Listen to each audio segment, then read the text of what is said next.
พุทธวจนะ หมวดธรรม เปิดธรรมที่ถูกปิด หนังสือสาธยายธรรม ตถาคเต เอกันตคโต อภิปัสสันโน เลื่อมใสอย่างยิ่งในตถาคตถึงที่สุดโดยส่วนเดียว นะโมตัสสะภะคะวะโต ขอนอบน้อมแด่พระผู้มีพระภาคเจ้า อะระหะโต ซึ่งเป็นผู้ไกลจากกิเลส สัมมาสัมพุทธัสสะ ตรัสรู้ชอบได้โดยพระองค์เอง นะโมตัสสะภะคะวะโต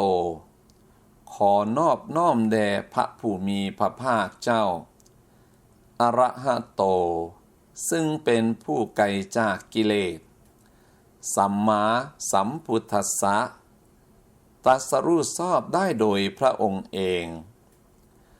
นะโมตัสสะภะคะวะโต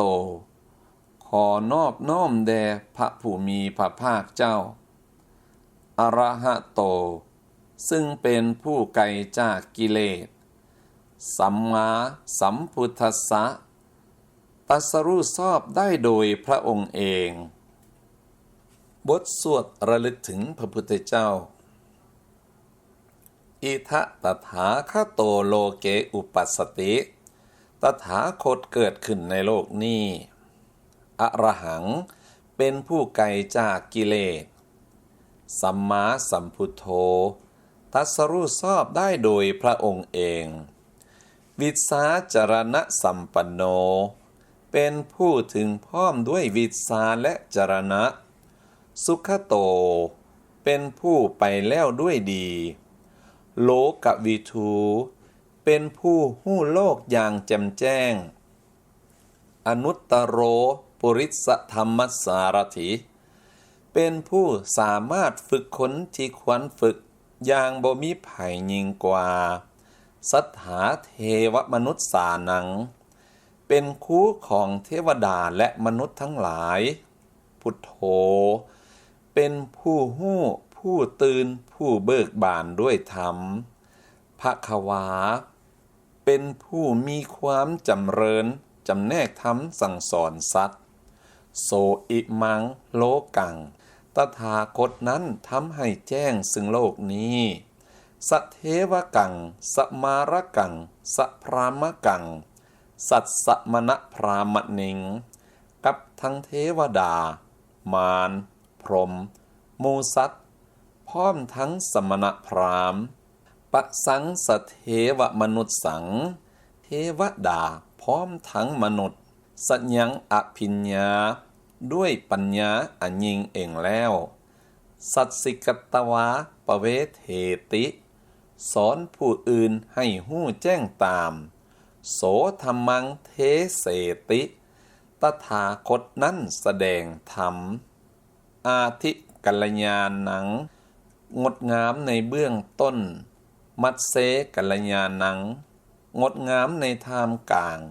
ปริโยสานะกัลยาณัง งดงามในที่สุด สาถังสัพยัญสนัง เกวละปริปุณัง ปริสุทธัง พรหมจริยังประกาเสติ ทรงประกาศพรหมจรรย์คือแบบแห่งการปฏิบัติอันประเสริฐบริสุทธิ์บริบูรณ์สิ้นเชิงพร้อมทั้งอรรถะพร้อมทั้งพยัญชนะดังนี้บทสวดระลึกถึงพระธรรม สวาขาโตภควตาธัมโม พระธรรมเป็นสิ่งที่พระผู้มีพระภาคเจ้าได้ตรัสไว้ดีแล้วสันทิฏฐิโก เป็นสิ่งที่ผู้ศึกษาและปฏิบัติพึงเห็นได้ด้วยตนเองอากาลิโก เป็นสิ่งที่ปฏิบัติได้และให้ผลได้บ่จำกัดการเอหิปัสสิโก เป็นสิ่งที่ควรกล่าวกับผู้อื่นว่าท่านจงมาเบิ่งเถิดโอปนยิโก เป็นสิ่งที่ควรน้อมเข้ามาใส่ตัวปัจจัตตังเวทิตโภวินโยหิติ เป็นสิ่งที่ผู้ฮู้ก็ฮู้ได้เฉพาะตน ดังนี้บทสวดระลึกถึงพระสงฆ์สุปฏิปันโนภควโตสาวกสังโฆสงฆ์สาวกของพระผู้มีพระภาคเจ้าเป็นผู้ปฏิบัติดีแล้วอุสุปฏิปันโนภควโตสาวกสังโฆสงฆ์สาวกของพระผู้มีพระภาคเจ้าเป็นผู้ปฏิบัติตรงแล้วญาญปฏิปันโนภควโตสาวกสังโฆสงฆ์สาวกของพระผู้มีพระภาคเจ้าเป็นผู้ปฏิบัติเพื่อหู้ธรรมเป็นเครื่องออกจากทุกข์แล้วสามีจิปฏิปันโนภควโตสาวกสังโฆสงฆ์สาวกของพระผู้มีพระภาคเจ้าเป็นผู้ปฏิบัติสมควรแล้วยะทิทังได้แก่บุคคลเหล่านี้คือจัตตาริปุริสยุคานิอัฏฐปุริสปุคลาคู่แห่งบุรุษ4 คู่นับเฮียงตัวได้8 บุรุษเอสะภควโตสาวกสังโฆนั่นแหละคือสงฆ์สาวกของพระผู้มีพระภาคเจ้าอาหุนเนยโยเป็นทรงควรแก่สักการะที่เขานำมาบูชาปาหุนเนยโยเป็นทรงควรแก่สักการะที่เขาจัดไว้ต้อนรับทักขินเนยโยเป็นทรงควรรับทักษิณาทานอัญสลีกรณิโยเป็นทรงที่บุคคลทั่วไปจะพึงทำอัญสลีอนุตตรังปุญญเขตังโลกัสสาติเป็นทรงที่เป็นนาบุญของโลกบ่มีนาบุญอื่นยิ่งกว่าดังนี้บทสวดแก้ความย่านกลัวอรัญเยรุกขมูลเลวาสุญญาคาเรวะภิกขโวภิกขุทั้งหลายเมื่อเจ้าทั้งหลายอยู่ในป่าหรืออยู่ห่มไม้หรืออยู่ในเฮือนวางก็ตามอนุสเรทะสัมพุทธังพยังตุมหากังโนสิญาเพิ่งระลึกถึงพระสัมมาสัมพุทธเจ้าเถิดความย่านก็จะบ่เพึงมีแก่พวกเจ้าทั้งหลายโนเจปุถังสเรญาทะโลกเศถังนราสพังแต่ถ้าเจ้าทั้งหลายระลึกถึงพระพุทธเจ้าซึ่งเป็นผู้เจริญแห่งโลกเป็นผู้ประเสริฐแห่งนรสนถึงป่านนั้นอัฏฐธัมมังสเรญาทะนิยานิกังสุเทสิตังก็พึงระลึกถึงพระธรรมอันเป็นเครื่องนำออกจากทุกข์ที่เฮาแสดงไว้ดีแล้วเถิดโนเจธัมมังสเรญาทะนิยานิกังสุเทสิตังแต่ถ้าเจ้าทั้งหลายระลึกถึงพระธรรมอันเป็นเครื่องนำออกจากทุกข์ที่เฮาแสดงไว้ดีแล้วถึงป่านนั้นอัฏฐสังขังสเรญาทะปุญญเขตังอนุตตรังก็พึงระลึกถึงพระสงฆ์ผู้เป็นเนื้อนาบุญของโลกบ่มีนาบุญอื่นยิ่งกว่าเถิดเอวังพุทธังสรันตานังธัมมังสังคัญจะภิกขโวภิกขุทั้งหลายเมื่อเจ้าทั้งหลายระลึกถึงพระพุทธพระธรรมและพระสงฆ์อยู่อย่างนี้พะยังวาสัมพิตตังวาโลมะหังโสนะเหสติติความกลัวก็ดีความหวาดสะดุ้งก็ดีความขนพองสยองเก้าก็ดีจักบ่มีเลยดังนี้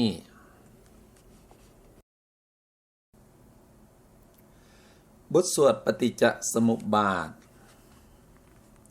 อิทะภิกขเว อริยสาวโกปฏิจจสมุปปาทันเยวะสาธุกังโยนิโสมนสิกโรติภิกขุทั้งหลายอริยสาวกในธรรมวินัยนี้ย่อมกระทำไว้ในใจโดยแยบคายเป็นอย่างดีซึ่งปฏิจจสมุปบาทโดยแท้ดังนี้ว่าอิมัสสมิงสติอิทังโหติเมื่อสิ่งนี้มีสิ่งนี้ย่อมมีอิมัสสุปาทาอิทังอุปัสสติพอความเกิดขึ้นแห่งสิ่งนี้สิ่งนี้จึงเกิดขึ้นอิมัสสมิงอสติอิทังนโหติเมื่อสิ่งนี้บ่มีสิ่งนี้ยอมบ่มีอิมัสสะนิโรธาอิทังนิรุสติเพราะความดับไปแห่งสิ่งนี้สิ่งนี้จึงดับไปยะทิทังได้แก่สิ่งเหล่านี้คืออวิชชาปัจจญาสังขาราเพราะมีอวิชชาเป็นปัจจัยจึงมีสังขารทั้งหลายสังขารปัจจญาวิญญาณังเพราะมีสังขารเป็นปัจจัยจึงมีวิญญาณวิญญาณปัจจญานามรูปังเพราะมีวิญญาณเป็นปัจจัยจึงมีนามรูปนามรูปปัจจญา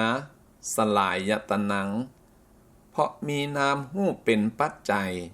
จึงมีสลายตนะสลายตนะปัจจญาผัสโสเพราะมีสลายตนะเป็นปัจจัยจึงมีผัสสะผัสสะปัจจญาเวทนา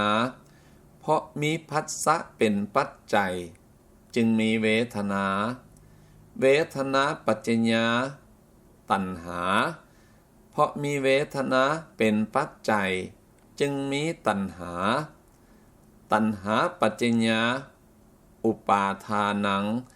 เพราะมีตัณหาเป็นปัจจัยจึงมีอุปาทานอุปาทานปัจจญาภโวเพราะมีอุปาทานเป็นปัจจัยจึงมีภพ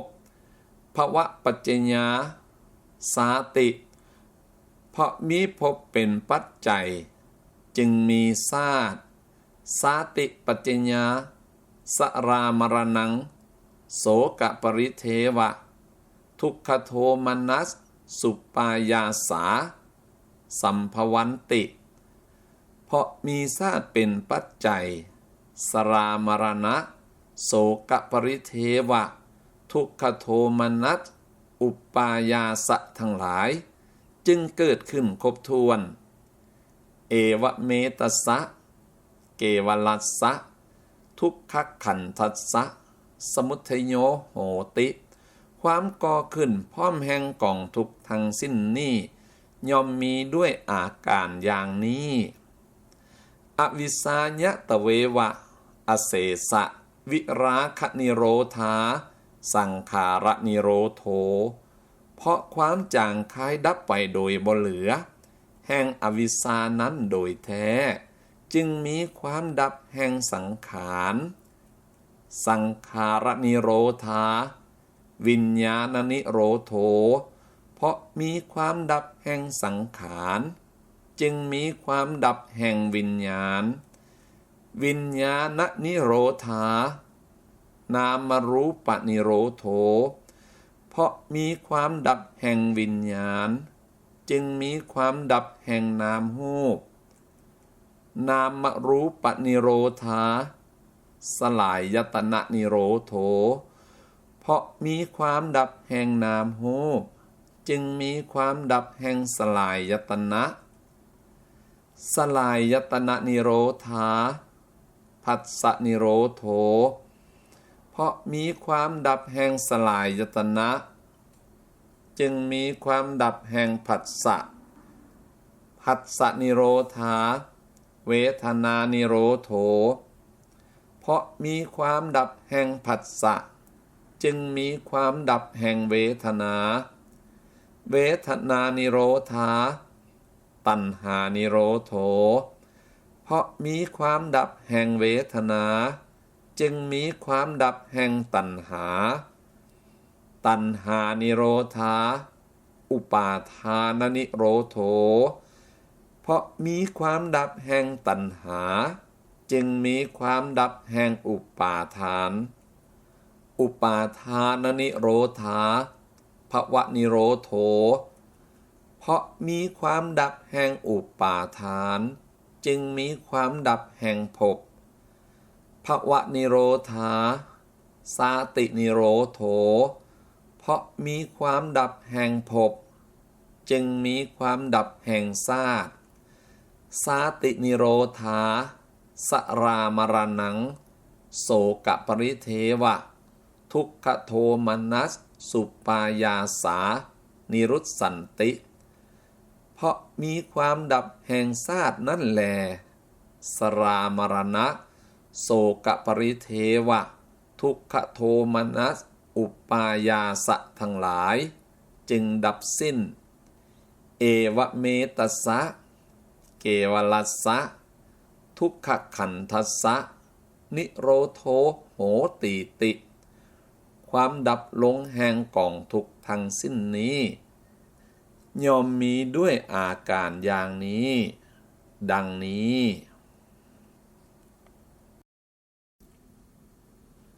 บทสวดอริยมรรคมีองค์8กตมันจะภิกขเวทุกขนิโรธคามินีปฏิปทาอริยสัจจังภิกขุทั้งหลายก็อริยสัจคือหนทางเป็นเครื่องให้ถึงความดับบ่เหลือแห่งทุกข์เป็นอย่างใดเนออะยะเมวะอริโยอัตถังคิโกมัคโคเสยยะถีถังคือหนทางอันประกอบด้วยองค์8อันประเสริฐนี่เององค์8คือสัมมาทิฏฐิสัมมาสังกัปโปความเห็นชอบความดำริชอบสัมมาวาจาสัมมากัมมันโตสัมมาอาสีโว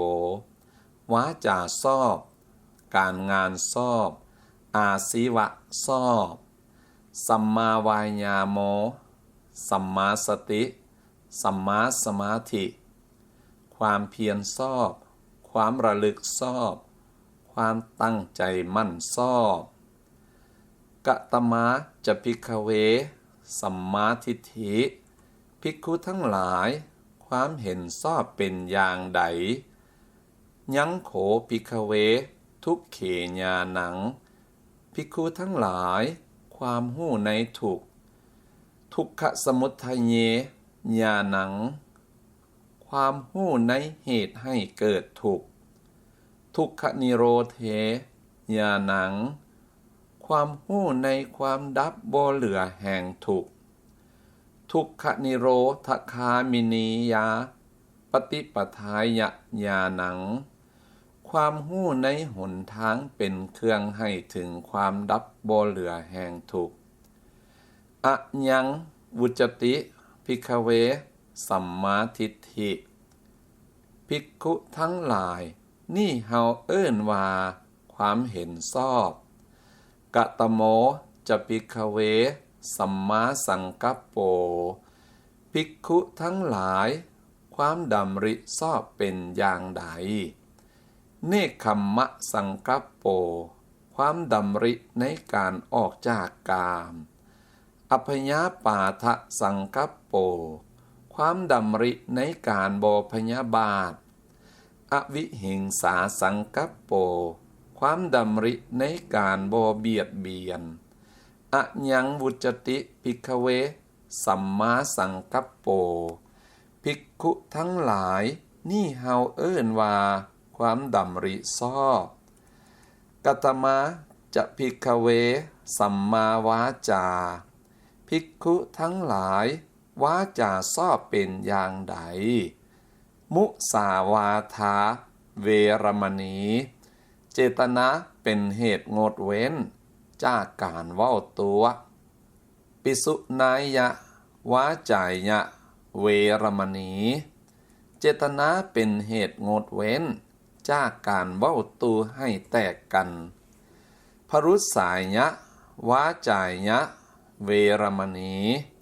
เจตนาเป็นเหตุงดเว้นจากการเว้าคำหยาบสัมภัปปลาปาเวรมณี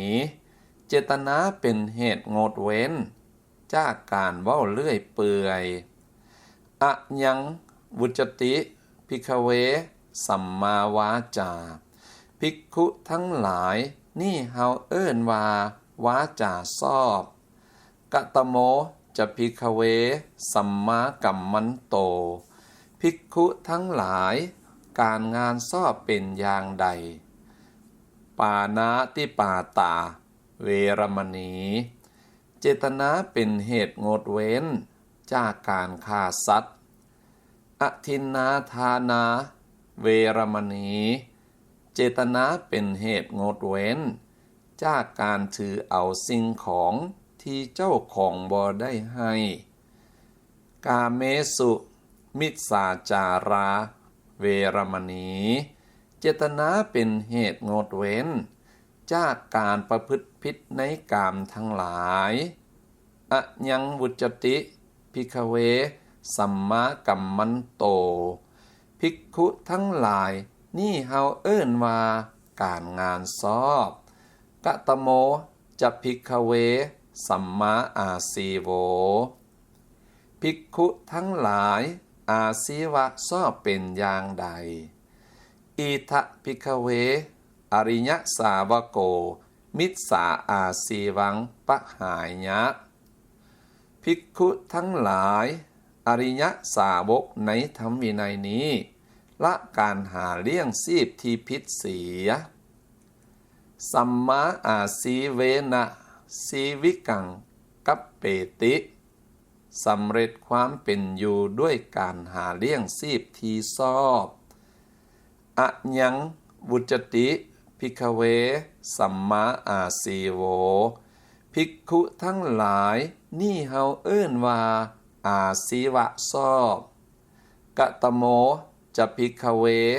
สัมมาวายาโมภิกขุทั้งหลายความเพียรชอบเป็นอย่างใดอิทะภิกขเวภิกขุอนุปันนานังปาปกานัง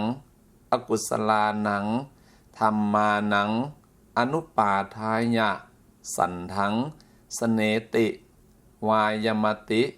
วิริยังอารพติจิตตัง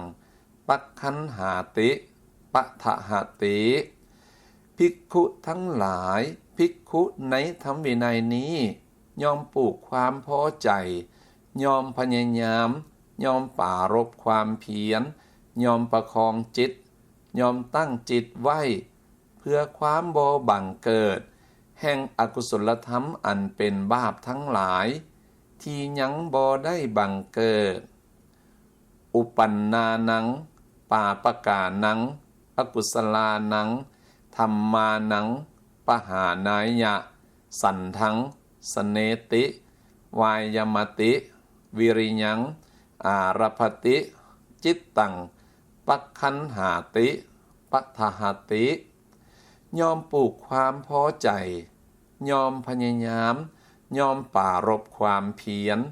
ยอมประคองจิตยอมตั้งจิตไว้เพื่อการละเสียซึ่งอกุศลธรรมอันเป็นบาปทั้งหลายที่บังเกิดขึ้นแล้วอนุปันนานังกุศลานังธัมมานังอุปาทายะสันทังสเนติวายมติวิริยังอารพติจิตตังปัคคันหาติปัทหาติยอมปลูกความพอใจยอมพยายามยอมปรารภความเพียรยอมประคองจิตยอมตั้งจิตไว้เพื่อการบังเกิดขึ้นแห่งกุศลธรรมทั้งหลายที่ยังบ่ได้บังเกิด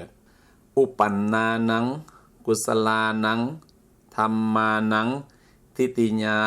อสัมโมสายญะพีโยภาวายญะเวปุลายญะภาวนายญะปาริปุริญาสันทัง สเนติ วายมติ วิริยังอารพติ จิตตังปคันหาติปทาหาติยอมปลูกความพอใจยอมพยายามยอมปรารภความเพียรยอมประคองจิตยอมตั้งจิตไว้เพื่อความยั่งยืนความบ่หลบเหลือนความงอกงามยิ่งขึ้น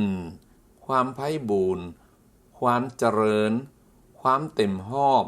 แห่งกุศลธรรมทั้งหลายที่บังเกิดขึ้นแล้วอะยังวุจติภิกขเวสัมมาวายาโมภิกขุทั้งหลายนี่เฮาเอิ้นว่าความเพียรชอบกตมาจะภิกขเวสัมมาสติภิกขุทั้งหลายความระลึกชอบเป็นอย่างใดอิทะภิกขเวภิกขุกายเยกายานุปัสสีวิหารติภิกขุทั้งหลายภิกขุในธรรมวินัยนี้เป็นผู้มีปกติพิจารณาเห็นกายในกายอยู่อาตาปีสัมปสาโนสติมาวิเนยยะโลเกอภิสาโทมนัสสังมีความเพียรเครื่องเผากิเลสมีความหู้สึกตัวทั่วพร้อมมีสตินำความพอใจและความบ่พอใจในโลกออกเสียได้เวทนาสุเวทนานุปัสสีวิหารติเป็นผู้มีปกติพิจารณาเห็นเวทนาในเวทนาทั้งหลายอยู่อาตาปีสัมปสาโนสติมาวิเนยยะโลเกอภิสาโทมนัสสังมีความเพียรเครื่องเผากิเลสมีความหู้สึกตัวทั่วพร้อมมีสตินำความพอใจและความบ่พอใจในโลกออกเสียได้จิตเตจิตตานุปัสสีวิหารติเป็นผู้มีปกติพิจารณาเห็นจิตในจิตอยู่อาตาปีสัมปสาโนสติมาวิเนยยะโลเกอภิสาโทมนัสสังมีความเพียรเครื่องเผากิเลสมีความหู้สึกตัวทั่วพร้อมมีสตินำความพอใจและความบ่พอใจในโลกออกเสียได้ธัมเมสุธัมมานุปัสสีวิหารติเป็นผู้มีปกติพิจารณาเห็นธรรมในธรรมทั้งหลายอยู่อาตาปีสัมปสาโนสติมาวิเนยยะโลเกอภิสาโทมนัสสังมีความเพียรเครื่องเผากิเลสมีความหู้สึกตัวทั่วพร้อมมีสตินำความพอใจและความบ่พอใจในโลกออกเสียได้อะยังวุจติภิกขเวสัมมาสติภิกขุทั้งหลายนี่เฮาเอิ้นว่าความระลึกชอบกตโมจะภิกขเวสัมมาสมาธิภิกขุทั้งหลายความตั้งใจมั่นชอบเป็นอย่างใดอิทะภิกขเวภิกขุวิวิจเจวะกาเมหิวิวิจจะอกุสเลหิธัมเมหิภิกขุทั้งหลายภิกขุในธรรมวินัยนี้สงัดแล้วจากกามทั้งหลายสงัดแล้วจากอกุศลธรรมทั้งหลายสวิตักกังสวิจารังวิเวกสังปีติสุขขังปัทมังสานังอุปสัมปัสสะวิหารติเข้าถึงฌานที่หนึ่งอันมีวิตกวิจารมีปิติและสุขอันเกิดแต่วิเวกแล้วแลอยู่วิตักกวิจารานังวูปัสสมาอัสสัตตังสัมปัสสาทนังเจตโสเอโกทิภาวังอวิตักกังอวิจารังสมาธิสังปีติสุขขังทุติยังสานังอุปสัมปัสสะวิหารติพ ราะวิตกวิจารระงับลงเจ้าเข้าถึงฌานที่สองอันเป็นเครื่องพ่องใสแห่งใจในภายในให้สมาธิเป็นธรรมอันเอกพุทธขึ้นบ่มีวิตกบ่มีวิจารมีแต่ปิติและสุขอันเกิดแต่สมาธิแล้วแลอยู่ปิติญาจะวิราคาอุเปกขโกจะวิหารติสโตจะสัมปสานโนสุขันจะกายเยนะปฏิสังเวเทติยันตัง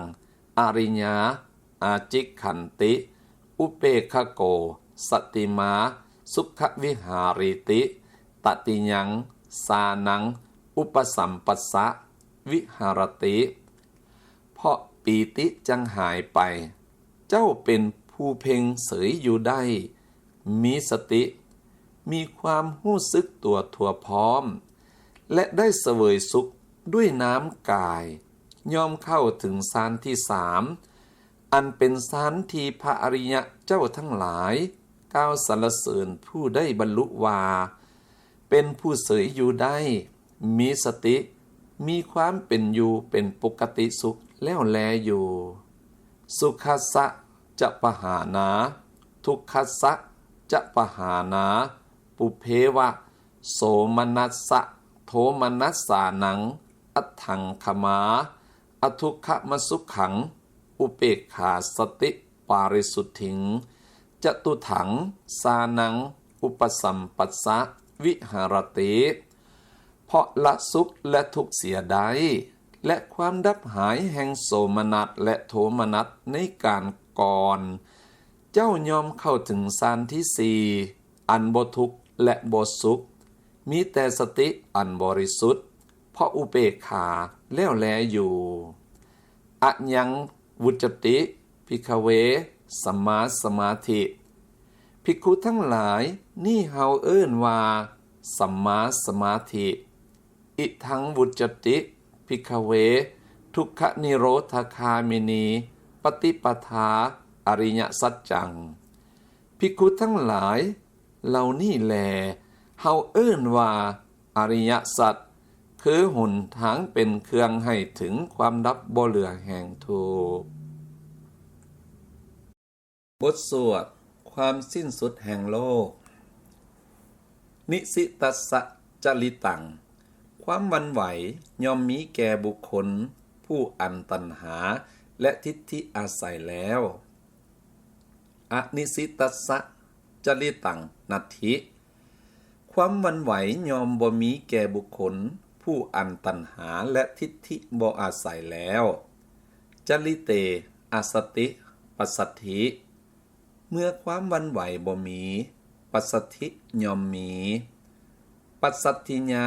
สตินตินโหติเมื่อปัสสัทธิมีความน้อมไปย่อมบ่มีนติญาอาสติอาคติคตินโหติเมื่อความน้อมไปบ่มีการมาและการไปย่อมบ่มีอาคติคติญาอาสติจุตูปปาโตนโหติเมื่อการมาและการไปบ่มี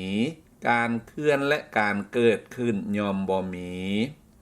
จุตูปปาเตอสติเนวิทะนหุรังนอุพยมันตเรเมื่อการเคลื่อนและการเกิดขึ้นบ่มีอันใดก็บ่มีในโลกนี้บ่มีในโลกอื่นบ่มีในระหว่างแห่งโลกทั้งสองเอเสวันโตทุกขัสสะนั่นแหละคือที่สุดแห่งทุกข์ละบทสวดอธิษฐานความเพียรทวินนาหังภิกขเว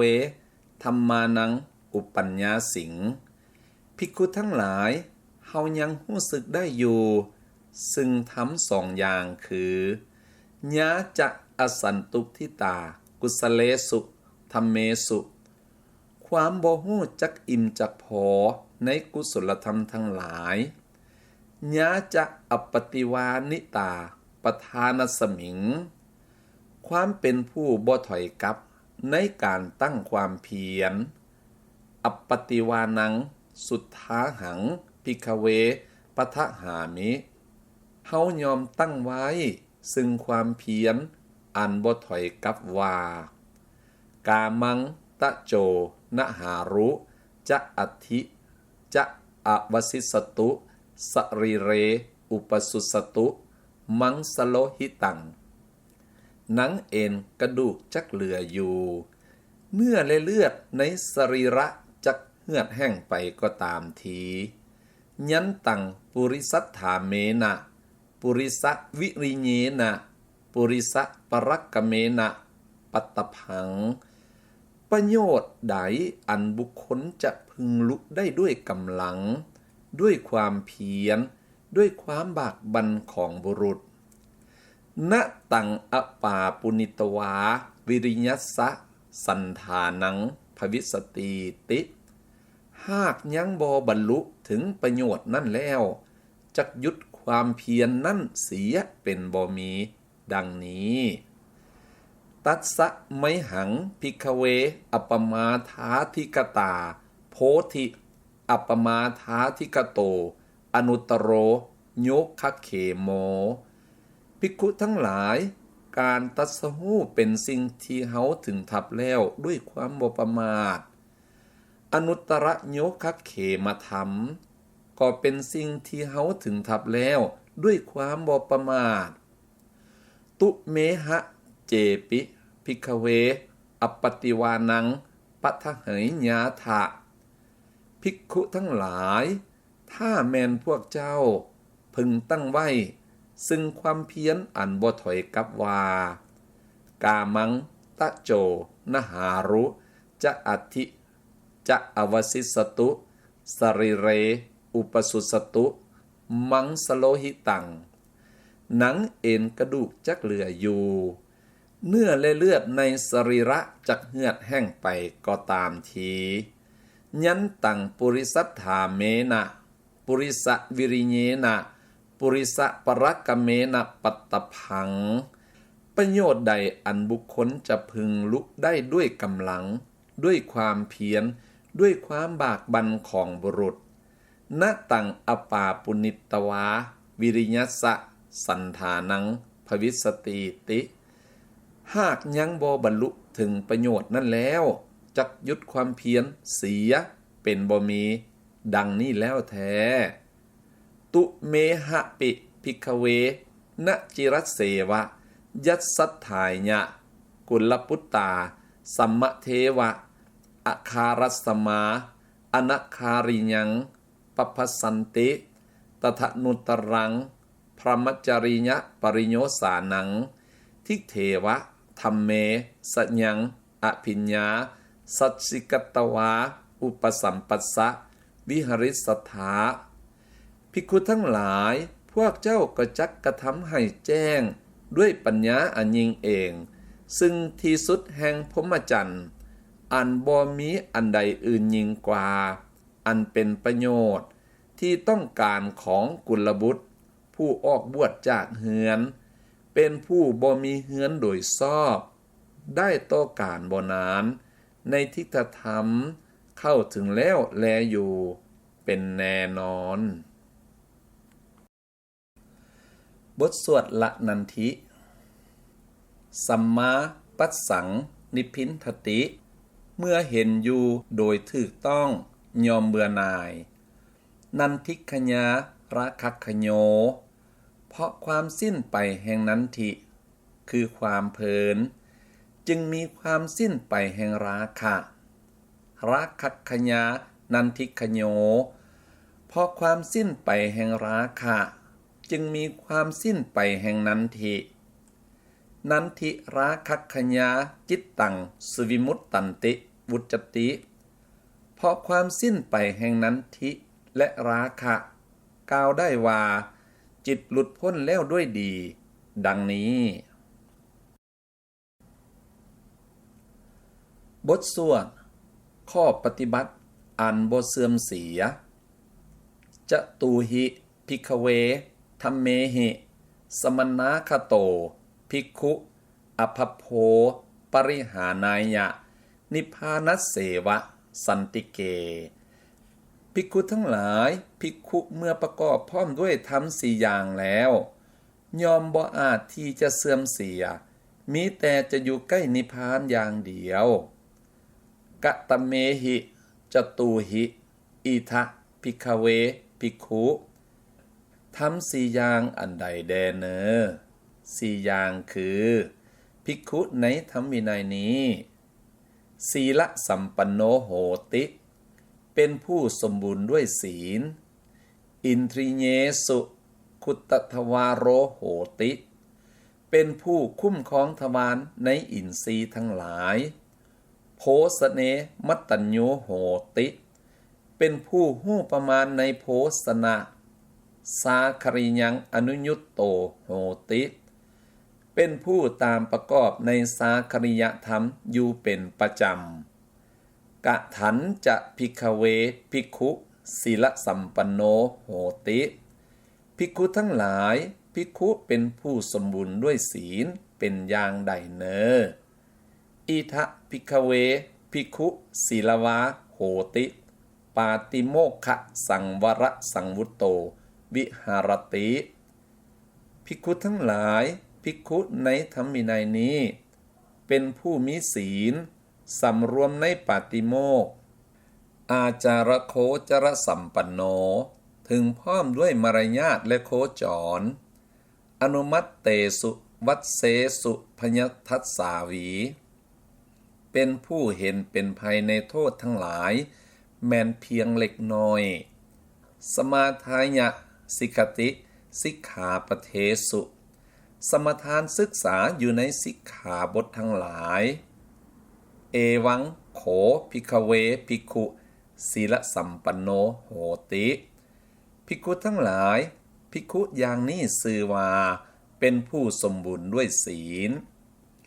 กะถันจะภิกขเวภิกขุอินทริเยสุคุตตทวารโรโหติ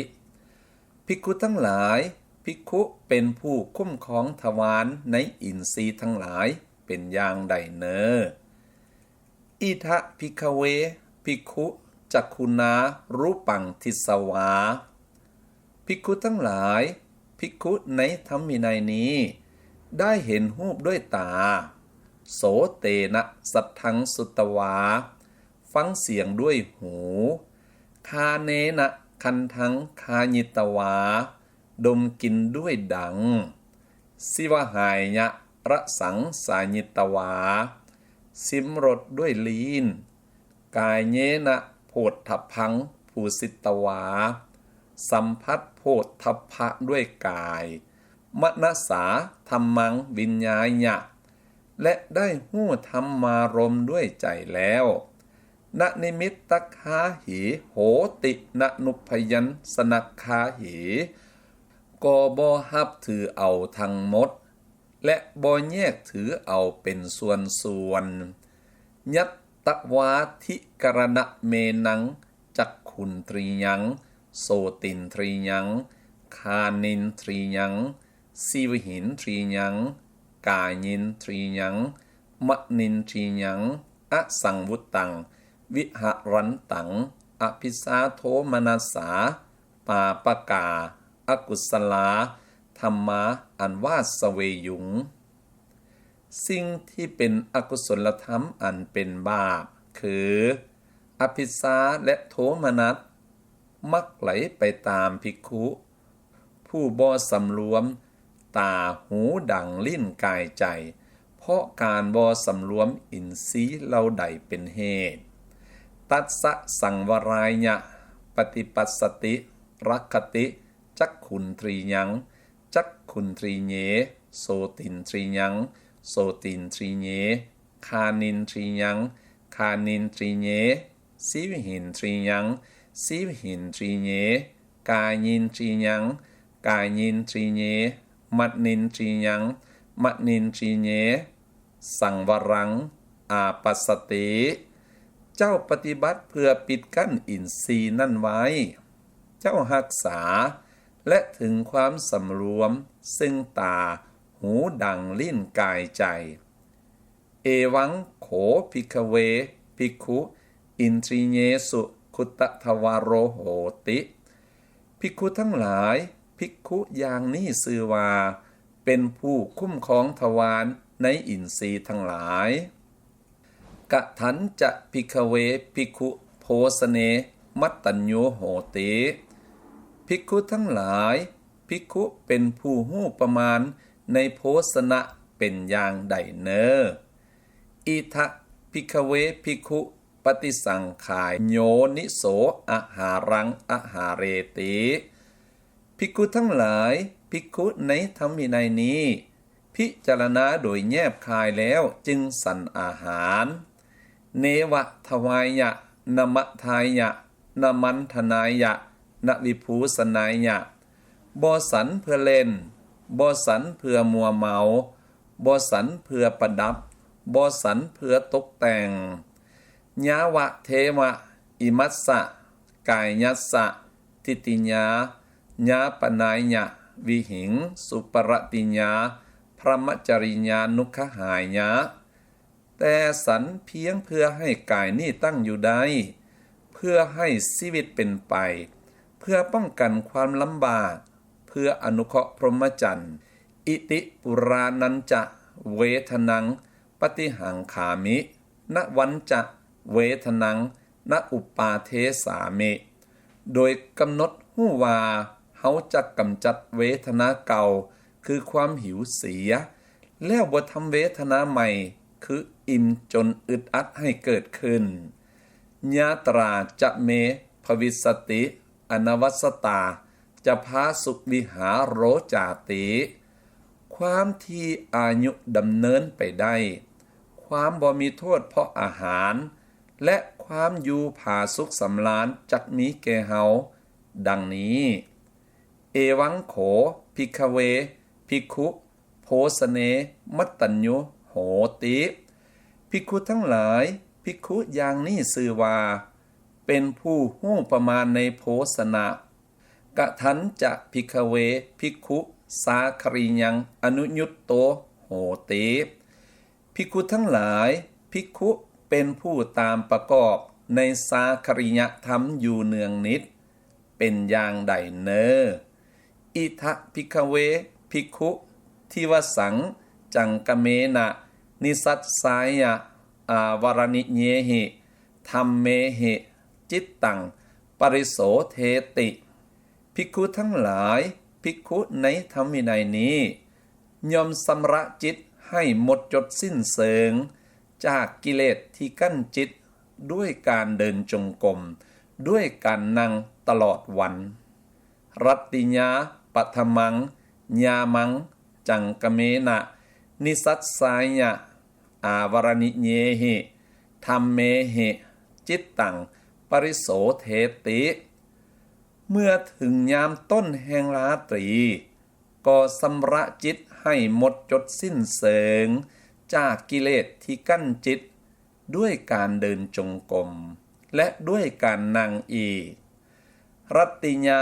มัตสิมังญามังทักขิเนนะปัสเสนะสีหะเสยยังกะเปติขันย้ำกลางแห่งราตรียอมสำเร็จการนอนอย่างราชสีห์คือตะแคงข้างขวาปาเทนะปาทังอาจาทายะสะโตสัมปสาโนอุทานะสัญญังมนสิกริตวาเท่าเฮียงเท้าตั้งสติสัมปสัญญะในการที่จะลุกขึ้นรัตติญาปัสสิมังญามังปัจจุฏฐายะจังกเมนะนิสัสสายะอาวรณิเยหิธัมเมหิจิตตังปริโสเทติขันยามสุดท้ายแห่งราตรีกับลุกขึ้นแล้วก็สำระจิตให้หมดจดสิ้นเสิงจากกิเลสที่กั้นจิตด้วยการเดินจงกรมและด้วยการนั่งอีกเอวังโขภิกขเวภิกขุสาคริยังอนุยุตโตโหติภิกขุทั้งหลายภิกขุอย่างนี้ชื่อว่าเป็นผู้ตามประกอบในสาคริยธรรมอยู่เนืองนิด อิเมหิโขภิกขเว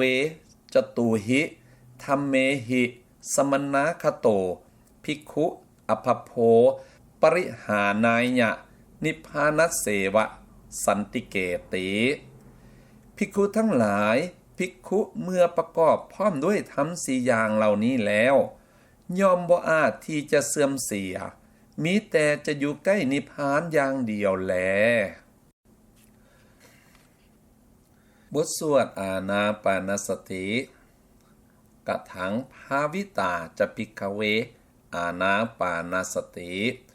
ภิกขุทั้งหลายอานาปานสติอันบุคคลเจริญแล้วอย่างใดกะถังพหุลีกตาจัตตาโรสติปัฏฐานเนปริปุเรนติทำให้หลายแล้วอย่างใดจึงทำสติปัฏฐานทั้ง4ให้บริบูรณ์ได้ยัสมิงสมเยภิกขเวภิกขุทีคังวาอัสสันโตทีคังอัสสามิติปัสสานาติภิกขุทั้งหลายสมัยใดภิกขุเมื่อหายใจเข้ายาวก็ฮู้สัตว์ว่าเฮาหายใจเข้ายาวที่ครั้งว่าปัสสสันโตที่ครั้งปัสสสามิติปัสสานาติเมื่อหายใจออกยาว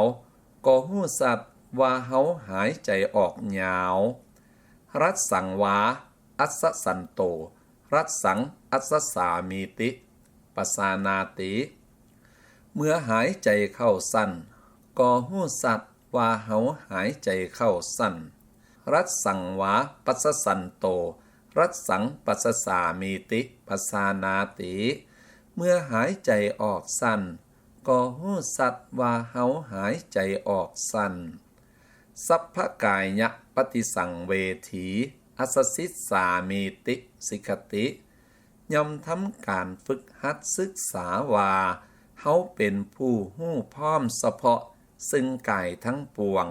หายใจเข้าสัพพกายะปฏิสังเวทีปัสสิสสามิติสิกติย่อมทำการฝึกหัดศึกษาว่าเฮาเป็นผู้ฮู้พร้อมเฉพาะซึ่งกายทั้งปวงหายใจออก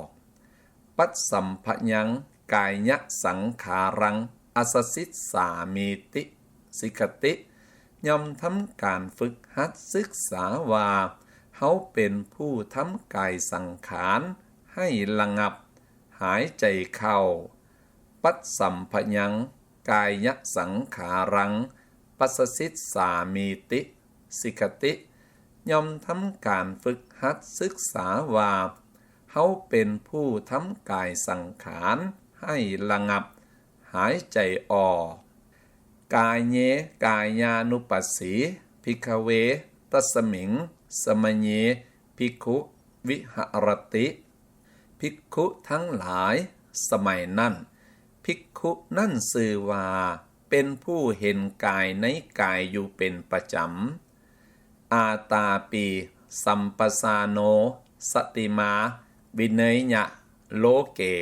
อภิสาโทมนัสสังมีความเพียรเผากิเลสมีสัมปสัญญะมีสตินำอภิสาและโทมนัสในโลกออกเสียได้กายเยสุกายยัญญตระหังภิกขเวเอตังวทามิยะทิทังอัสสาสปัสสาสังภิกขุทั้งหลายเฮายอมกล่าวลมหายใจเข้าและลมหายใจออกว่าเป็นกายอันหนึ่งในกายทั้งหลายตัสมาติหะภิกขเวกายเยกายญานุปัสสีตัสมิงสมเยภิกขุวิหารติอาตาปีสัมปสาโนสติมาวิเนยญะโลเกอภิสาโทมนัสสังภิกขุทั้งหลายเพราะเหตุนั้นในเรื่องนี้ภิกขุนั่นยอมสื่อว่าเป็นผู้เห็นกายในกายอยู่เป็นประจำมีความเพียรเผากิเลสมีสัมปสัญญะมีสตินำอภิสาและโทมนัสในโลกออกเสียได้ ในสมัยนั้นยัสมิงสมะเยภิกขเวภิกขุปีติปฏิสังเวทีอัสสิสสาเมติสิกติภิกขุทั้งหลายสมัยใดภิกขุยอมทำการฝึกหัดศึกษาว่าเขาเป็นผู้หู้พร้อมเฉพาะซึ่งปีติหายใจเข้าปีติปฏิสังเวทีปัสสิสสามีติสิกติยอมทำการฝึกหัดศึกษาว่าเขาเป็นผู้หู้พร้อมเฉพาะซึ่งปีติหายใจออก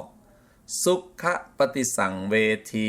อัสสิสสามีติสิกติยอมทำการฝึกหัดศึกษาว่าเขาเป็นผู้หู้พร้อมเฉพาะซึ่งสุขหายใจเข้าสุขปฏิสังเวทีปัสสิสสามีติสิกติยอมทำการฝึกหัดศึกษาว่าเขาเป็นผู้หู้พร้อมเฉพาะซึ่งสุขหายใจออกจิตตสังขาระปฏิสังเวทีอัสสิสสามีติสิกติยอมทำการฝึกหัดศึกษาว่าเขาเป็นผู้หู้พร้อมเฉพาะซึ่งจิตตสังขารหายใจเข้าจิตตสังขาระปฏิสังเวทีปัสสิสสามีติสิกติยอมทำการฝึกหัดศึกษาว่าเขาเป็นผู้หู้พร้อมเฉพาะซึ่งจิตตสังขารหายใจออกปัสสัมพยังจิตตสังขารังอัสสิสสามีติสิกติยอมทำการฝึกหัดศึกษาว่าเขาเป็นผู้ทำจิตตสังขารให้ระงับหายใจเข้าปัสสัมพยังจิตตสังขารังปัสสิสสามีติสิกติยอมทำการฝึกหัดศึกษาว่าเขาเป็นผู้ทำจิตตสังขารให้ระงับหายใจออกเวทนาสุเวทนานุปัสสีภิกขเวตัสมิงสมะเยภิกขุวิหารติภิกขุทั้งหลายสมัยนั้นภิกขุชื่อว่าเป็นผู้เห็นเวทนาในเวทนาทั้งหลายอยู่เป็นประจำอาตาปีสัมปสาโนสติมาวิเนยยะโลเกอภิสาโทมนัสสังมีความเพียรเผากิเลสมีสัมปสัญญะมีสตินำอภิสาและโทมนัสในโลกออกเสียได้เวทนาสุเวทนัญญตระหังภิกขเวเอตังวทามิยะทิทังอัสสาสปัสสาสานังสาธุกังมนสิการังภิกขุทั้งหลายเฮายอมกล่าวการทำในใจเป็นอย่างดีต่อลมหายใจเข้าและลมหายใจออกว่าเป็นเวทนาอันหนึ่งในเวทนาทั้งหลายตัสมาติหะภิกขเวเวทนาสุเวทนานุปัสสีตัสมิงสมะเยภิกขุวิหารติอาตาปีสัมปสาโนสติมาวิเนยยะโลเกอภิสาโทมนัสสัง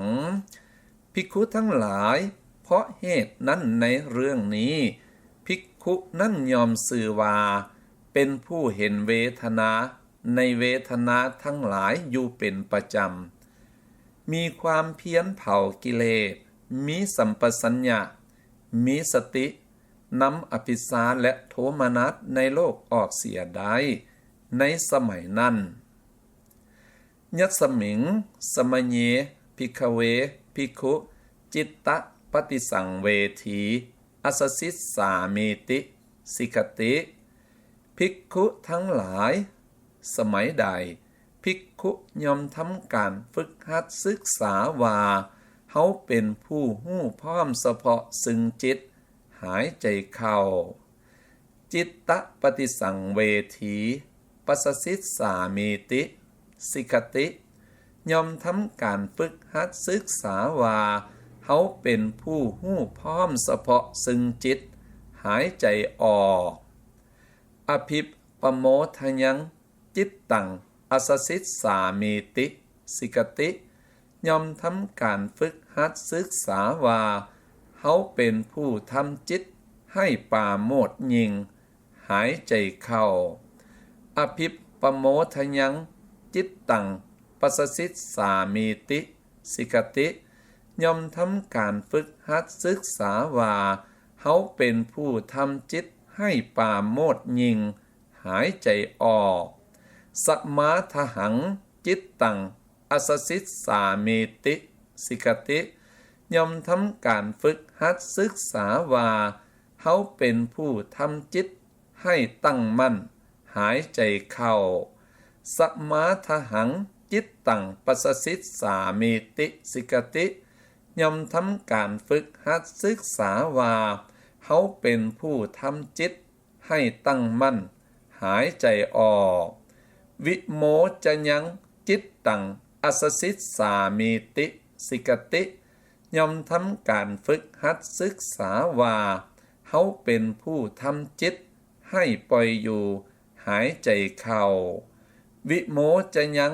จิตตังปัสสิสสามีติสิกติย่อมทำการฝึกหัดศึกษาว่าเฮาเป็นผู้ทำจิตให้ปล่อยอยู่หายใจออกจิตเตจิตตานุปัสสีภิกขเวตัสมิงสมะเยภิกขุวิหารติภิกขุทั้งหลายสมัยนั้นภิกขุชื่อว่าเป็นผู้เห็นจิตในจิตอยู่เป็นประจำอาตาปีสัมปสาโนสติมาวิเนยญะโลเกอภิสาโทมนัสสังมีความเพียรเผากิเลสมีสัมปสัญญะมีสตินำอภิสารและโทมนัสในโลกออกเสียได้นาหังภิกขเวมุทธสติสะอสัมปสานัสสะอานาปานสติวัฏามิภิกขุทั้งหลายเฮาบ่กล่าวอานาปานสติว่าเป็นสิ่งที่มีได้แก่บุคคลผู้มีสติอันลืมหลงแล้วบ่มีสัมปสัญญาตัสมาติหะภิกขเวจิตเตจิตตานุปัสสีตัสมิงสมะเยภิกขุวิหารติอาตาปีสัมปสาโนสติมาวิเนยญะโลเกอภิสาโทมนัสสังภิกขุทั้งหลายเพราะเหตุนั้นในเรื่องนี้ภิกขุนั้นยอมสื่อว่า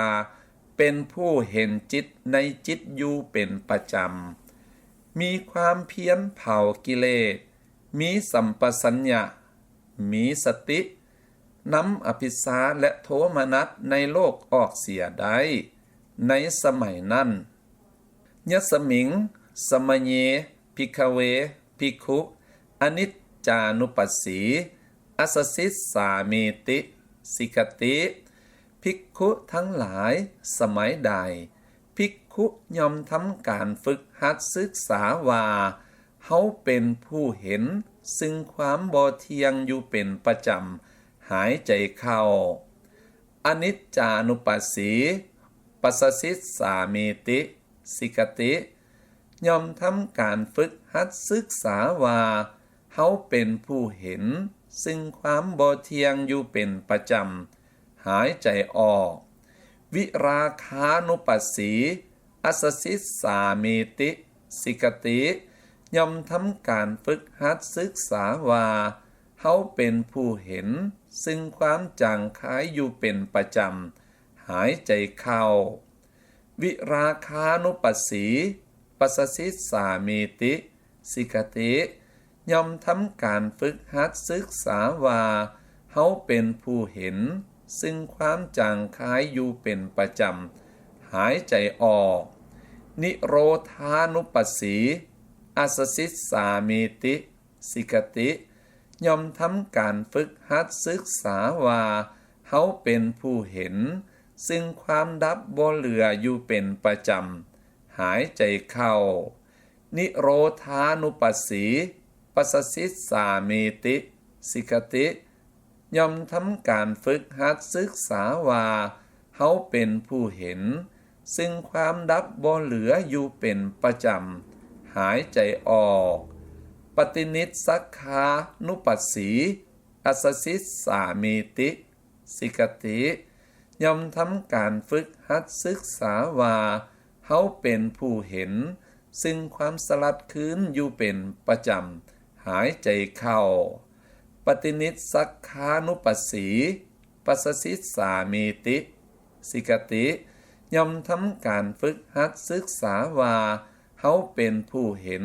ซึ่งความสลัดคืนอยู่เป็นประจำหายใจออกธัมเมสุธัมมานุปัสสีภิกขเวตัสมิงสมเยภิกขุวิหารติภิกขุทั้งหลายสมัยนั้นภิกขุชื่อว่าเป็นผู้เห็นธรรมในธรรมทั้งหลายอยู่เป็นประจำอาตาปีสัมปสาโนสติมาวิเนยะโลเกอภิสาโทมนัสสังมีความเพียรเผากิเลสมีสัมปสัญญะมีสตินำอภิสาและโทมนัสในโลกออกเสียได้โสยันตังอภิสาโทมนัสสานังปหานังปัญญายะทิสวาสาธุกังอสุเปกขิตาโหติภิกขุนั้นเป็นผู้เข้าไปเพ่งเฉพาะเป็นอย่างดีแล้วเพราะเจ้าเห็นการละอภิสาและโทมนัสทั้งหลายของเจ้านั่นด้วยปัญญาตัสมาติหะภิกขเวธัมเมสุธัมมานุปัสสีตัสมิงสมเยภิกขุวิหารติอาตาปีสัมปสาโนสติมาวิเนยะโลเกอภิสาโทมนัสสังภิกขุทั้งหลายเพราะเหตุนั้นในเรื่องนี้ภิกขุนั่นยอมสื่อว่าเป็นผู้เห็นธรรมในธรรมทั้งหลายอยู่เป็นประจำมีความเพียรเผากิเลสมีสัมปสัญญะมีสตินำอภิสาและโทมนัสในโลกออกเสียได้เอวังภาวิตาโขภิกขเวอานาปานสติภิกขุทั้งหลายอานาปานสติอันบุคคลเจริญแล้วอย่างนี้เอวังพหุลีกตาจัตตาโรสติปัฏฐานเนปริปุเรนติทำให้หลายแล้วอย่างนี้แลสื่อว่ายอมทำสติปัฏฐานทั้งสี่ให้บริบูรณ์ได้เอวังภาวิตายะโขราหุละอานาปานสติญาเอวังพหุลีกตายะราหุลเมื่อบุคคลเจริญกระทำให้หลายซึ่งอานาปานสติอย่างนี้แล้วเยปิเตจริมกาอัสสาสปัสสาสาลมหายใจเข้าและลมหายใจออกอันจะมีเป็นขั้งสุดท้ายเมื่อจะดับจิตนั่นเตปิวิธิตาวะนิรุตสันติโนอวิธิตาติจะเป็นสิ่งที่เขาหู้แจ้งแล้วดับไปบ่แมนเป็นสิ่งที่เขาบ่ฮู้แจ้งแท้ดังนี้บทสวดเพื่อผู้เจ็บไข้ยังกินจิภิกขเวทุพลังคิลานกังปัญจธัมมานวิสหันติภิกขุทั้งหลายถ้าทำ5ประการบ่เว้นห่างไปเสียจากคนเจ็บไข้ทุพพลภาพคนใดตัดเสตังปาติกังขังนจิรเสวะข้อนี้เป็นสิ่งที่เขาผู้นั้นพึงหวังได้โตการโบนานแท้คืออาสวานังขญาอนาสวังเจโตวิมุตติงปัญญาวิมุตติงเขาจะกระทำให้แจ้งซึ่งเจโตวิมุตติปัญญาวิมุตติอันหาอาสวะบ่ได้ทิเทวะธัมเมสัญญังอภิญญาสัตสิกตวาอุปสัมปัสสะวิหาริสติเพราะความสิ้นไปแห่งอาสวะทั้งหลาย ด้วยปัญญาอันยิ่งเอง ในทิฏฐธรรมนี้เข้าถึงแล้วแลอยู่ต่อการโบนานแท้กะตะเมปัญจอิทะภิกขเวภิกขุทำ5ประการนั้นเป็นอย่างใดแน่ภิกขุทั้งหลายภิกขุในธรรมวินัยนี้อสุภานุปัสสีกายเยวิหารติเป็นผู้มีปกติตามเห็นความบ่งามในกายอาหาเรปฏิกุลสันนีเป็นผู้มีปกติสำคัญว่าปฏิกูลในอาหารสัพพโลเกอนัภิรัตสัญญีเป็นผู้มีปกติสำคัญว่าบ่น่ายินดีในโลกทั้งปวงสัพพสังขาเรสุอนิจจานุปัสสีเป็นผู้มีปกติตามเห็นความบ่เที่ยงในสังขารทั้งหลายมรณะสัญญาโขปนัสสะอัสสตังสุปัฏฐิตาโหติมีสติอันตนเข้าไปตั้งไว้ดีแล้วในกายแล้วเห็นการเกิดดับภายในยังกันจิภิกขเวทุพลังคิลานกังอิเมปัญจธัมมานวิสหันติภิกขุทั้งหลายทำ5ประการบ่เว้นห่างไปเสียจากคนเจ็บไข้ทุพพลภาพคนใดตัดเสตังปาติกังขังนจิรเสวะข้อนี้เป็นสิ่งที่เขาผู้นั่นพึงหวังได้ต่อการโบนานแท้คืออาสวนังขญาอนาสวังเจโตวิมุตติงปัญญาวิมุตติงเขาจะกระทำให้แจ้งได้ซึ่งเจโตวิมุตติปัญญาวิมุตติอันหาอาสวะบ่ได้ทิเทวะธัมเมสัญญังอภิญญาสัสสิกตวาอุปสัมปัสสะวิหาริสติติพอความสิ้นไปแห่งอาสวะทั้งหลายด้วยปัญญาอันยิ่งเองในทิฏฐธรรมนี้เข้าถึงแล้วแลอยู่บทสวดที่สุดแห่งทุกข์เอทะจะเตมาลุงกยปุตตะทิทะสุตมุตวิญญาตเพสุธัมเมสุมาลุงกยบุตรในบรรดาสิ่งที่ท่านได้เห็นได้ฟังได้หู้สึกได้หู้แจ้งเหล่านั้นทิเถทิธรรมตังภวิสติในสิ่งที่ท่านเห็นแล้วจักเป็นแต่เพียงสักว่าเห็นสุเตสุตมัตตังภวิสติในสิ่งที่ท่านฟังแล้วจะเป็นแต่เพียงสักว่าได้ยินมุเตมุตมัตตังภวิสติในสิ่งที่ท่านหู้สึกแล้วจะเป็นแต่เพียงสักว่าหู้สึกวิญญาเตวิญญาตมัตตังภวิสติในสิ่งที่ท่านหู้แจ้งแล้วก็จะเป็นแต่เพียงสักว่าหู้แจ้งยะโตโขเตมาลุงกยปุตตะทิทะสุตมุตวิญญาตเพสุธัมเมสุมาลุงกยบุตรเมื่อใดแลในบรรดาธรรมเหล่านั้นทิเถทิธรรมัตตังภวิสติเมื่อสิ่งที่เห็นแล้วสักว่าเห็นสุเตสุตมัตตังภวิสติสิ่งที่ฟังแล้วสักว่าได้ยินมุเตมุตมัตตังภวิสติสิ่งที่หู้สึกแล้วสักว่าหู้สึกวิญญาเตวิญญาตมัตตังภวิสติสิ่งที่หู้แจ้งแล้วสักว่าหู้แจ้งดังนี้แล้วตะโตตะวังมาลุงกยปุตตะนะเตนะมาลุงกยบุตรเมื่อนั่นตัวตนยอมบ่มีเพราะเหตุนั้นยะโตตะวังมาลุงกยปุตตะนะเตนะตะโตตะวังมาลุงกยปุตตะนะตถามาลุงกยบุตรเมื่อใดตัวตนบ่มี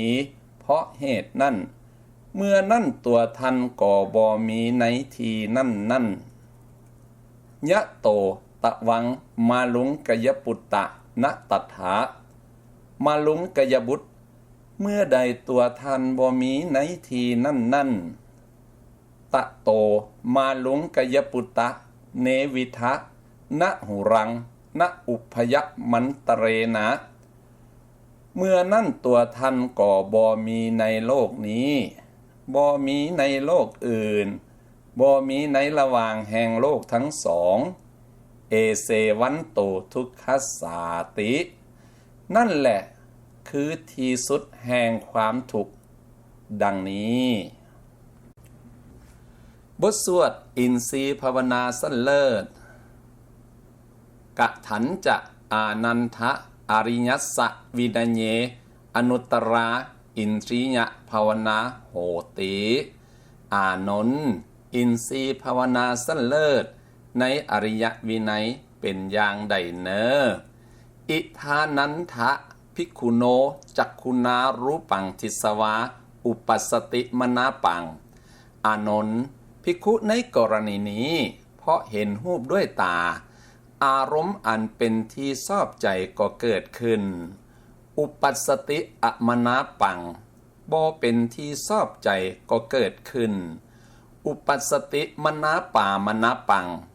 เป็นที่ชอบใจและบ่เป็นที่ชอบใจก็เกิดขึ้นโสเอวังปสานาติอุปันนังโขเมอิทังมนาปังภิกขุนั่นหู้แจ้งอย่างนี้ว่าอารมณ์อันเป็นที่ชอบใจที่เกิดขึ้นแล้วแก่เฮานี้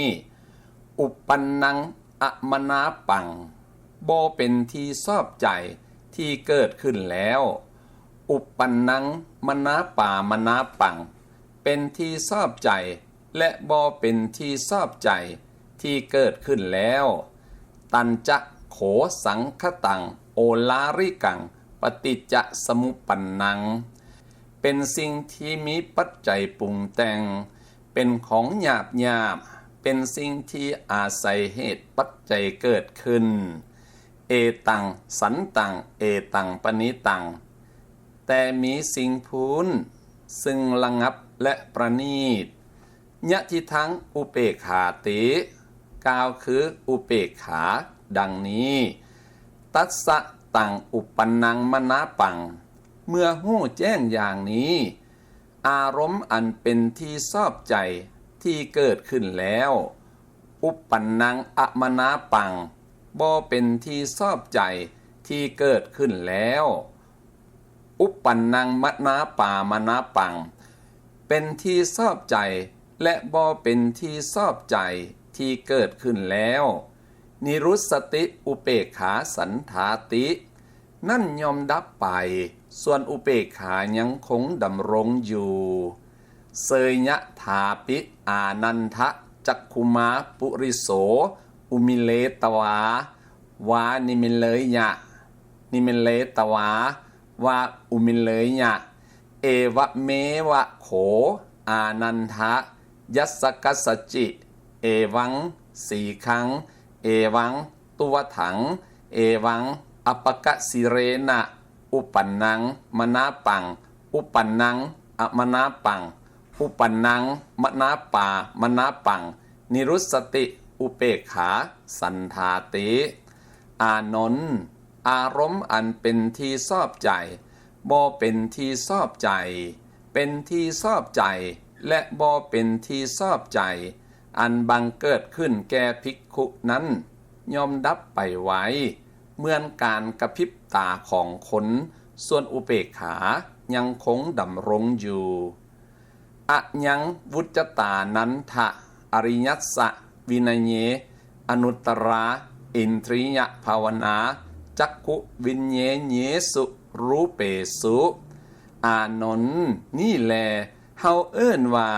อินทรีย์ภาวนาสั้นเลิศในอริยวินัยในกรณีแห่งรูปที่หู้แจ้งด้วยจักษุบทสวดธรรมวินัยคือศาสดาสิญญาโขปนานันทะตุมหากังอานนท์ความคิดอาจมีแก่พวกเจ้าอย่างนี้ว่า เอวมัสสะอตีตะสัตถุกังปาวจนังนัตถิโนสัทธาติธรรมวินัยของพวกเขามีพระศาสดาล่วงลับไปแล้วพวกเขาบ่มีพระศาสดาดังนี้นะโข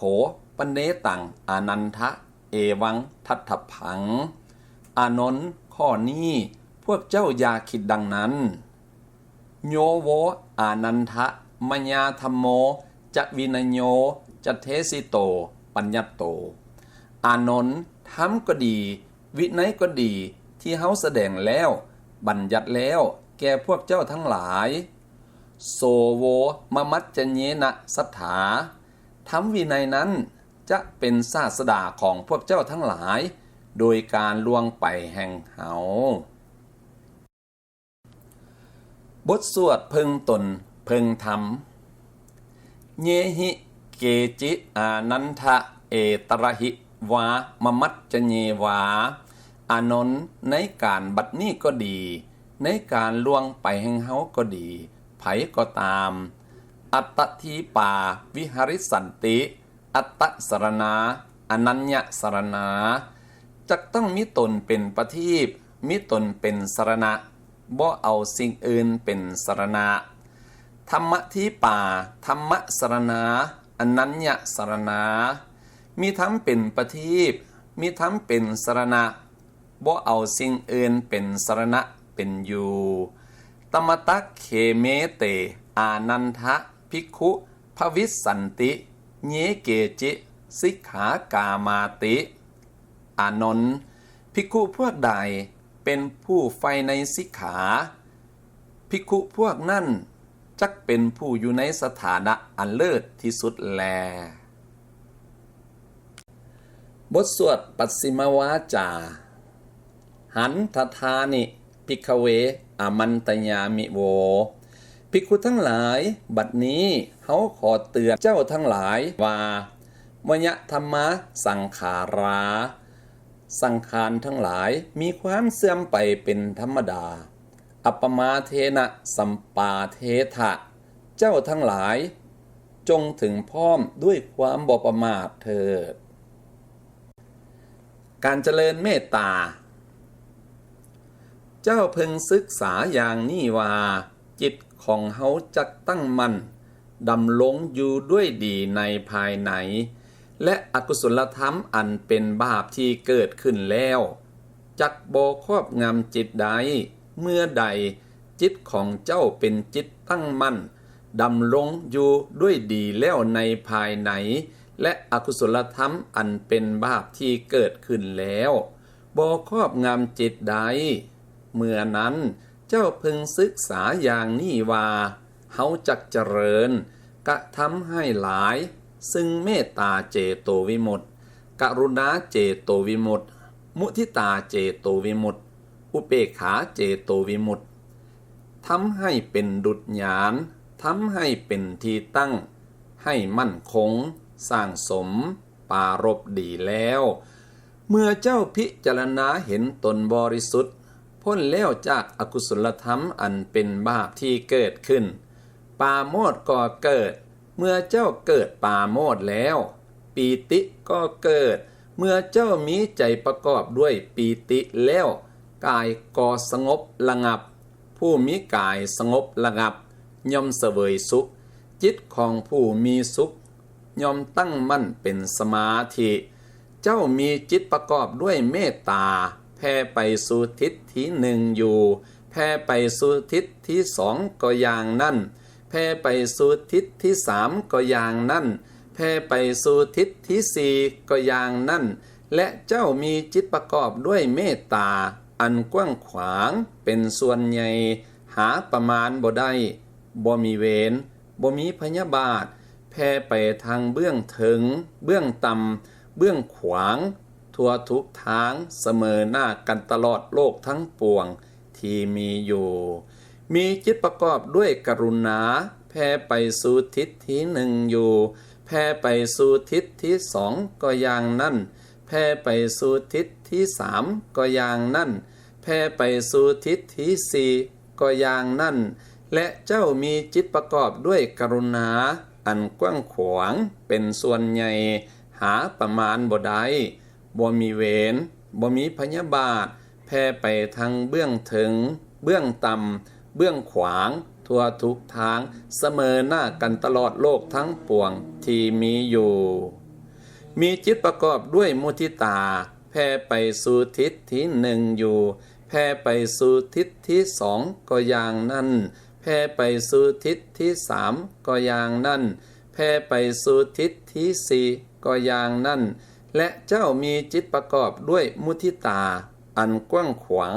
เป็นส่วนใหญ่หาประมาณบ่ได้บ่มีเวรบ่มีพยาบาทแผ่ไปทางเบื้องเทิงเบื้องต่ำเบื้องขวางทั่วทุกทางเสมอหน้ากันตลอดโลกทั้งปวงที่มีอยู่มีจิตประกอบด้วยอุเบกขา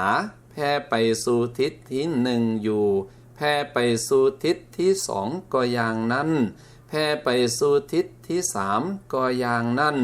แผ่ไปสู่ทิศที่สี่ก็อย่างนั้นและเจ้ามีจิตประกอบด้วยอุเบกขาอันกว้างขวางเป็นส่วนใหญ่หาประมาณบ่ได้บ่มีเวรบ่มีพยาบาทแผ่ไปทางเบื้องถึงเบื้องต่ำเบื้องขวางทั่วทุกทางเสมอหน้ากันตลอดโลกทั้งปวงที่มีอยู่สะโบกกรณีมีน้ำใสจืดเย็นสะอาดมีทาน้ำดีหน้าหอมเย็นถ้าบุรุษมาแต่ทิศตะวันออกทิศตะวันตกทิศเหนือทิศใต้และจากที่ใดๆอันความห้อนแผดเผาห้อนหนลำบากกระหายอยากดื่มน้ำเขามาถึงสะโบกกรณีนั่นแล้วก็บรรเทาความอยากดื่มน้ำและความกระวนกระวายเพราะความห้อนเสียใดแม่นสันใดเจ้ามาถึงธรรมวินัยที่ตถาคตประกาศแล้วเจริญเมตตากรุณามุทิตาและอุเบกขาอย่างนั้นย่อมได้ความสงบจิตณภายในก่อสันนั่นเหมือนกันเฮากาวาเป็นผู้ปฏิบัติข้อปฏิบัติอันดียิ่งเปรียบเหมือนคนเป่าสังผู้มีกำลังย่อมเป่าสังให้ได้ยินได้ทั้งสี่ทิศโดยบ่ยากสันใดในเมตตาเจโตวิมุตติกรุณาเจโตวิมุตติมุทิตาเจโตวิมุตติอุเบกขาเจโตวิมุตติที่เจริญแล้วอย่างนี้กรรมสนิทที่ทำอย่างมีขีดจำกัดยอมบ่มีเหลืออยู่บ่ตั้งอยู่ในนั่นก่อสันนั่นเมื่อใดเจ้าเจริญสมาธินี้อย่างนี้เจริญดีแล้วเมื่อนั้นเจ้าจักเดินไปในทางใดๆก็จักเดินเป็นสุขในทางนั่นยืนอยู่ในที่ใดๆก็จักยืนเป็นสุขในที่นั่นนั่งอยู่ในที่ใดๆก็จักนั่งเป็นสุขในที่นั่นนอนอยู่ในที่ใดๆก็จักนอนเป็นสุขในที่นั่นเมื่อเมตตาเจโตวิมุตติอันบุคคลเสพมาแต่ต้นทำให้เจริญแล้วทำให้หลายแล้วทำให้เป็นดุจญาณที่เทียมดีแล้วทำให้เป็นที่ตั้งประพฤติสังสมเนืองปรารภสม่ำเสมอดีแล้วพึงหวังอานิสงส์11อย่างคือรับเป็นสุขหนึ่งตื่นเป็นสุขหนึ่งบ่ฝันห้ายหนึ่งเป็นที่ฮักของพวกมนุษย์หนึ่งเป็นที่ฮักของพวกอมนุษย์หนึ่งเทพยดารักษาหนึ่งไฟก็ดียาพิษก็ดีสัตราก็ดีบ่ต้องบุคคลนั้นหนึ่งจิตตั้งมั่นได้ว่องไวหนึ่งสีหน้าพุทธพองหนึ่งบ่หลงทำกาละหนึ่งเมื่อยังบ่บรรลุคุณวิเศษที่ยิ่งขึ้นไปย่อมไปเกิดในพรหมโลกหนึ่งเมื่อเมตตาเจโตวิมุตติ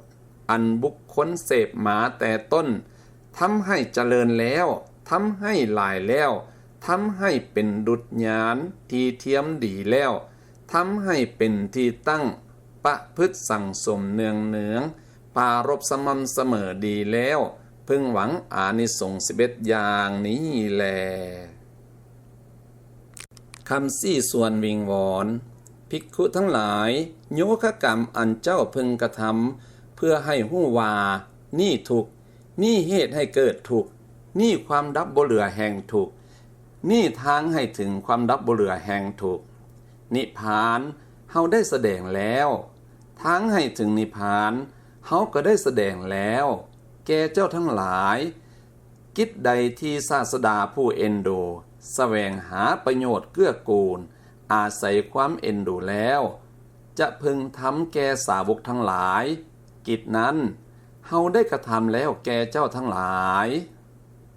นั่นโคนไม้นั่นเฮือนวางพวกเจ้าจงเพียรเผากิเลสอย่าได้ประมาทอย่าเป็นผู้ที่ต้องห้อนใจในภายหลังเลยนี่แหละวาจาเครื่องพำสอนของเฮาแก่เจ้าทั้งหลายการสาธยายธรรมที่เป็นไปเพื่อความหลุดพ้นภิกขุทั้งหลายข้ออื่นยังมีอีกพระศาสดาหรือเพื่อนสัพพมจารีผู้ตั้งอยู่ในฐานะเป็นครูรูปใดรูปหนึ่งก็บ่ได้แสดงธรรมแก่ภิกขุและเจ้านั่นก็บ่ได้แสดงธรรมแก่สนเหล่าอื่นโดยพิสดารตามที่เจ้าได้ฟังมาได้เล่าเรียนมาแต่เจ้ากระทำการท่องบนซึ่งธรรมโดยพิสดารตามที่ตนฟังมาได้เล่าเรียนมาอยู่เจ้ายอมเป็นผู้ฮู้พร้อมเฉพาะซึ่งอัตถะฮู้พร้อมเฉพาะซึ่งธรรมในธรรมนั้นตามที่เจ้าทำการท่องบนซึ่งธรรมโดยพิสดารตามที่ได้ฟังมาเล่าเรียนมาอย่างใดเมื่อเป็นผู้ฮู้พร้อมเฉพาะซึ่งอัตถะฮู้พร้อมเฉพาะซึ่งธรรมปราโมทย์ยอมเกิดแก่เจ้านั้นเมื่อปราโมทย์แล้วปีติยอมเกิดเมื่อใจปีติกายยอมลำงับผู้มีกายลำงับแล้วยอมเสวยสุขเมื่อมีสุขจิตยอมตั้งมั่นภิกขุทั้งหลายนี่คือธรรมเป็นเครื่องให้ถึงวิมุตติข้อที่3ซึ่งในธรรมนั้นเมื่อภิกขุเป็นผู้บ่ประมาทมีความเพียรเผากิเลสมีตนทรงไปแล้วอยู่จิตที่ยังบ่หลุดพ้นยอมหลุดพ้นอาสวะที่ยังบ่สิ้นหอบยอมถึงซึ่งความสิ้นหอบหรือว่าเจ้ายอมบรรลุตามลำดับซึ่งความเกษมจากโยคะอันบ่มีธรรมอื่นยิ่งกว่าที่ตนยังบ่บรรลุตามลำดับขอนอบน้อมแด่ตถาคตอรหันตสัมมาสัมพุทธะพระองค์นั้นด้วยเสียงเก้าตถาคตสาวโกสาวกตถาคตคณะงานวัดพุทธวจนะเมตตาธรรมเปิดธรรมที่ถูกปิดหมวดธรรม